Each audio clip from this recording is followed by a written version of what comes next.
আয়ের সোনার চাঁদ আমার আয়ের ফিরে আয় আয়ের সোনার চাঁদ আমার আয়ের ফিরে আয় দুদুমা ডাকে তোমায় আয় ফিরে আয় মা নিকামার আয় ফিরে আয় মানিকামার বাসায় আমার কেঁদেছিল বনে যাবে বলে আর বাদশা সাজে সাজিয়ে দিলাম ছেলের কোলে তুলে হয়তো কুরাইশ ছেলে বলে কেউ তুলে নিয়ে গেল আর এতিম ছেলের কপালে কি এমন দুশ্মন বসে ছিল আয়ের সোনার চাঁদ আমার আয়ের ফিরে আয় দুদুমা ডাকে তোমায় আয় ফিরে আয় মা নিকামার আয় ফিরে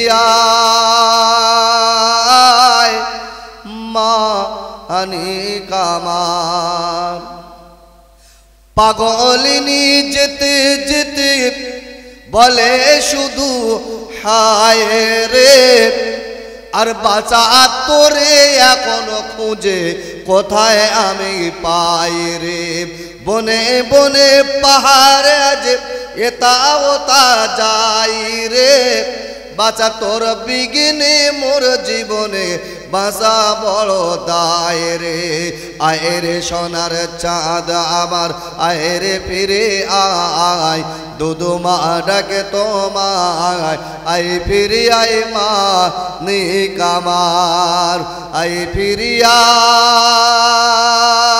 আয় মা নিকামার পাগলিনী দুহাত তুলে আহাজারি করে আর মুখ তুলিতে দেখে বাসা পাহাড়ের উপরে জোরে বলে সুবহানাল্লাহ আল্লাহ রসুলকে বাগে লুকিয়ে নিয়েছিল বাগে লুকিয়ে রেখেছিল কাকে বিশ্বনবী মুহাম্মদুর রসুলুল্লাহকে সেই হালিমা ছেলের সাথে ছাগল চড়াতে গিয়ে ঘটনা মনে পড়ছে হালিমা ছোটাছুটি করছে খুঁজে পাচ্ছে না দোয়া করছে কার কাছে আল্লাহর কাছে আল্লাহর কাছে যদি কোনো বান্দা চায় আল্লাহকে ফিরিয়ে দেবে আল্লাহ কি আমাদের মতো বকিল আল্লাহ কি আমাদের মতো কঞ্জুস না আল্লাহ হলেন দয়ালু দয়ার কোনো সীমা নাই তাই হালিমা কার কাছে কাঁদছে আল্লাহর কাছে পাগলিনী দুহাত তুলে আহাজারি করে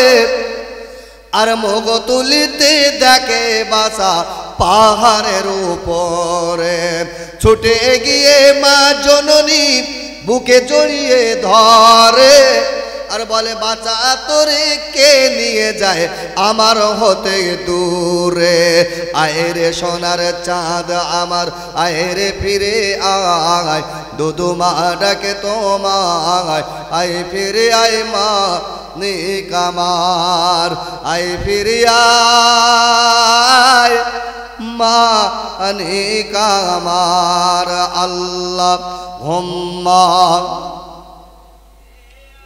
জোরে জোরে পড়েন আলা আলি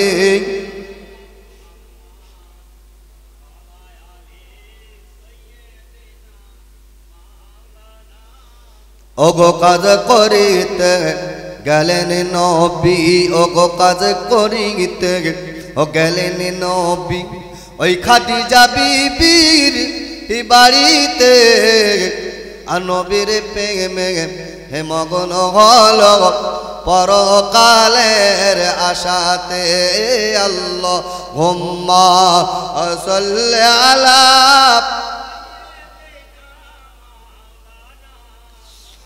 ওয়ালা আলি সাইয়্যিদিনা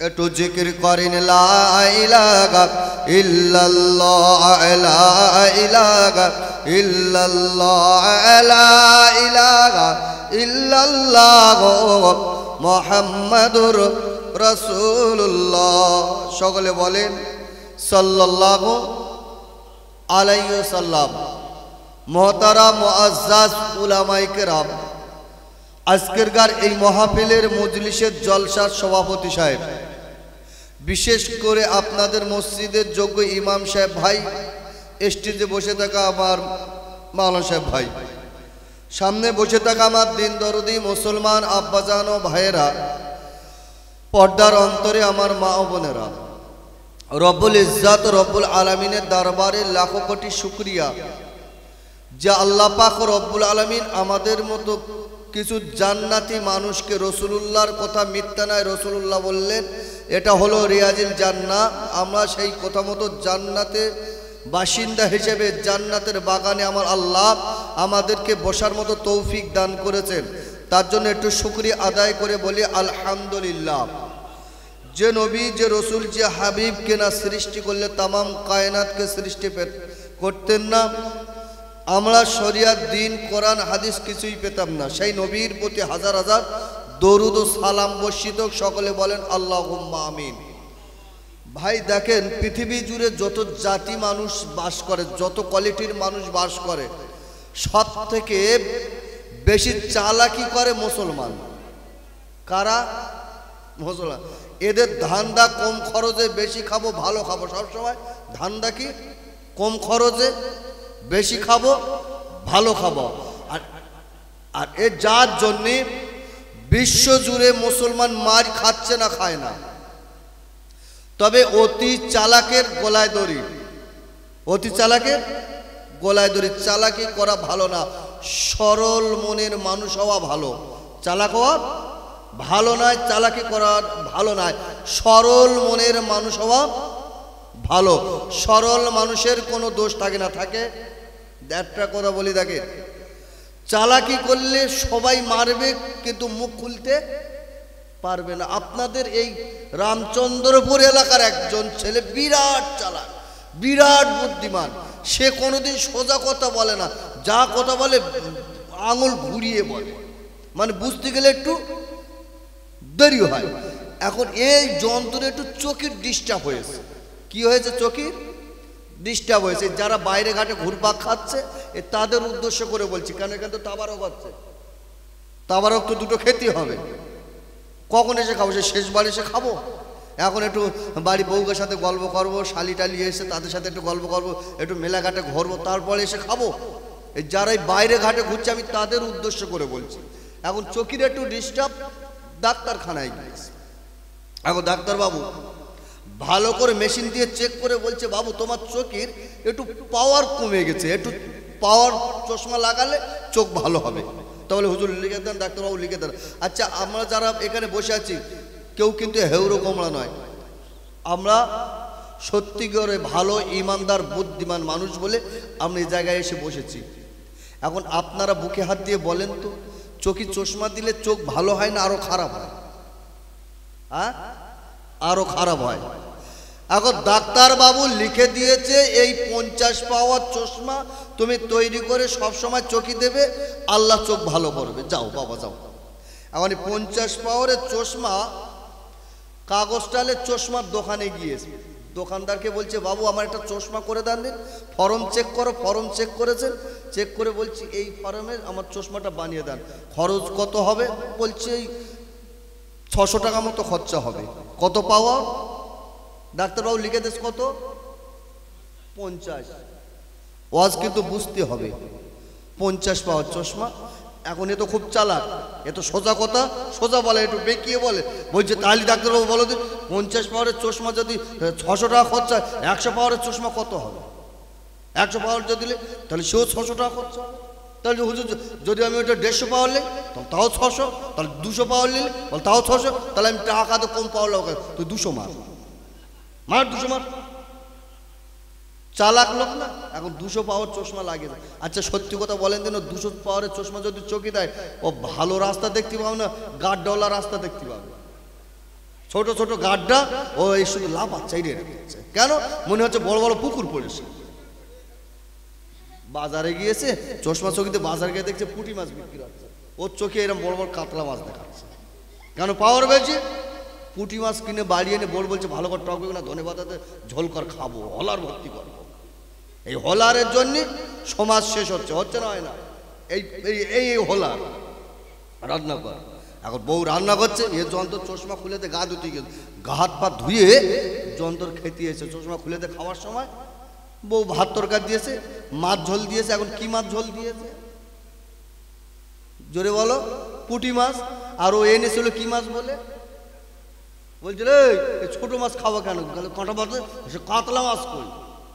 তাহলে কাতলা মাছ, তাহলে আমি কাতলা মাছ এনেছি, তাহলে তোমার মাথা খারাপ না পেট খারাপ? তুই কাতলা মাছ এনেছ না পুঁটি মাছ এনেছো? কি হয়েছে? এখন যদি এইরকম বলে, ও যন্ত্র রেগে যাবে না খুশি হবে? বলে আমি তো দেখে লাইছি কাতলা মাছ, তুই পুঁটি মাছের কথা বলছিস। এখন ভরাস করতে ঝেঁকেছে। চ কার বলে ঝেঁকেছে? বোর ঝেঁয়াটা ঝেঁকেছে। আর এখনকার মেয়েটা কম্পিউটার যুগ, মোবাইল দেখে দেখে বউ স্বামী যখন একটা মেরেছে, এতক্ষণ হাতা পুটে বলছে তোর দুটো মেরে আদায় কর, তুই গায়ে হাত তুলে তো দেখে ছাড়ো, বলে না? বলে না? এখন এ ঝমাট করে একটা ঝেলেস, বউ একটা ঝেলেস, এ বলছে জীবনে বোর হাতে মার খাই না, আজকে খেলুম কেন? ডাক্তার কাছে যাই, দেখি ডাক্তার কি বলেছে। এখন ডাক্তারবাবুর কাছে গিয়ে চশমা দিয়ে, চশমা থেকে বলছে আমি তো দিলুম 50, তোমার 200 কেন? বল কেন আমি একটু চালাকি করে 200 লিছি, একই খরচ একটু বেশি লিছি। তাহলে এই চালাকি করে বলে তোমার বোর হাতে ঝাপটা খেয়েছো। আচ্ছা বোর হাতে ঝাপটা খেয়েছে প্রকাশ করতে পারবে? গোপনে চলবে, গোপনে চলবে। আমাদের সমাজের কিছু মুসলমান এইরকম হয়েছে, জলসা হচ্ছে হচ্ছে হচ্ছে চার দোকানে বসে বলছে মনে জানি আমি সব জলসা টলসা শুনিনি, আমি জলসা টলসা আমি যাইনি, বসিনি। কি করি? একটু গান বাজনা হলে ওই ফ্যাশন যুক্ত, আমি ওইগুলো একটু ভালোবাসি। কি ভালোবাসে? আচ্ছা বলেন, এদের জন্য সমাজ শেষ হচ্ছে না? হচ্ছে না? বাবুজি আমার ভাইয়েরা, ও যুবকেরা, জওয়ানেরা, তত্ত্বগুলো ঠান্ডা মাথায় বুঝবেন। বিশ্বনবী মুহাম্মদুর রাসূলুল্লাহ সাল্লাল্লাহু আলাইহি ওয়াসাল্লাম জানিয়েছেন, ইন্না বিল জাসাদি মুদগাতুন ইযা সালুআত সালুকাল জাসাদু কুল্লুহু। আল্লাহর নবী দুজাহানের বাদশাহ সাইয়্যিদুল মুরসালিন জানিয়ে দিয়েছেন, প্রত্যেকটা মানুষের দেহের ভিতরে একটা গোশের টুকরা রয়েছে। ওই গোশের টুকরাটা যার ভালো, ওই ব্যক্তিটা ইমানদার ভালো। ওই গোশের টুকরাটা যার কালো, সে কিন্তু তার ইমানের 12টা বেজে গেল। যদি বলেন কেন? একটা ইমানদার বাড়ি বসে থাকবে, কিন্তু সেই ইমানদারের মুখে আল্লাহ আল্লাহ রসুলের কথা শোনা যাবে না। ওই ইমানদার বলে দাবি করবে, বাড়ি বসে থাকবে, কিন্তু যখন তার কানেতে আল্লাহ আল্লাহ রসুলের কথা যাবে, সেই ব্যক্তিটা কোনো গুরুত্ব দেবে না। যদি বলেন কেন? বলি তবে শোনেন, আমাদের এলাকার মসজিদে 5 ওয়াক্ত আজান হয়, হয় না? হয় না? 5 ওয়াক্ত আজান হয়। সব মুসল্লি যায়? সব মুসল্লি যায়? সব মুসল্লি যায় না, সব মুসল্লি যায় না। এরা কিন্তু দাবি করে বলে আমি ইমানদার। ঠিক বলছি না ভুল বলছি?